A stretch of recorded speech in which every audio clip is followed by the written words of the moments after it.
రాష్ట్రంలో బీజేపీ ప్రభుత్వం అధికారంలోకి రావాలంటే గ్రామ స్థాయి నుంచి నియోజకవర్గ స్థాయిలో అందరూ కలిసి పనిచేయాలని బీజేపీ జాతీయ కార్యవర్గ సభ్యులు వివేక్ వెంకటస్వామి సూచించారు. కలిసికట్టుగా పనిచేసి రాష్ట్రంలో జరుగుతున్న అవినీతిని ప్రజల్లోకి తీసుకెళ్లాలని సూచించారు. కేంద్ర ప్రభుత్వం నుంచి ప్రజలకు ఇస్తున్న సంక్షేమ ఫలాలను ప్రజలకు తెలియజేయాలని, పార్టీని బలోపేతం చేసే దిశగా అందరూ కృషి చేయాలని పిలుపునిచ్చారు.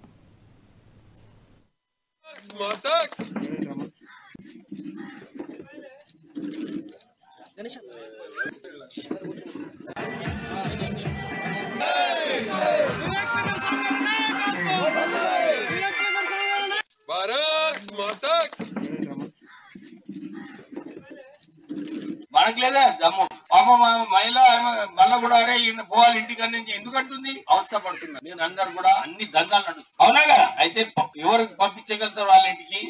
మోడీ గారు, భారతీయ జనతా పార్టీ. మీరందరూ ఒక విషయం గమనించండి. నేను ఒక ఇండిపెండెంట్ ఆఫీస్ వచ్చి ఇదే అంటున్నాడు, సార్ బీజేపీ మంచిగా ముందుకు పోతుంది, టీఆర్ఎస్ పార్టీకి సంగతి ఖతమైంది, కాంగ్రెస్ పైన నమ్మకం లేదు, అది కాంగ్రెస్ పార్టీ లేదని రోజు ఒక మండలి ఒక ఊరు తీసి ఒక 200 మందితో కేవలం అక్కడ లోకల్ గా బయటికి వెళ్ళి తీసుకురాకండి. అక్కడ లోకల్ ప్రజలు ఎవరైతే ఉన్నారో 200 మందితో ఒక మీటింగ్ అది చేయగలుగుతామా మనం? అయితే మీరు శక్తి కేంద్రాలు బూత్ కమిటీ ప్రెసిడెంట్ వాళ్ళు చేసి ఫస్ట్ వాళ్ళ 4 గజలు కట్టు సరేనా? బూత్ కమిటీ మెంబర్లు ప్రెసిడెంట్ వాట్సాప్ చేసి నాకు పంపిస్తారా? ఏమయ్యా 6 శక్తి కేంద్రాలు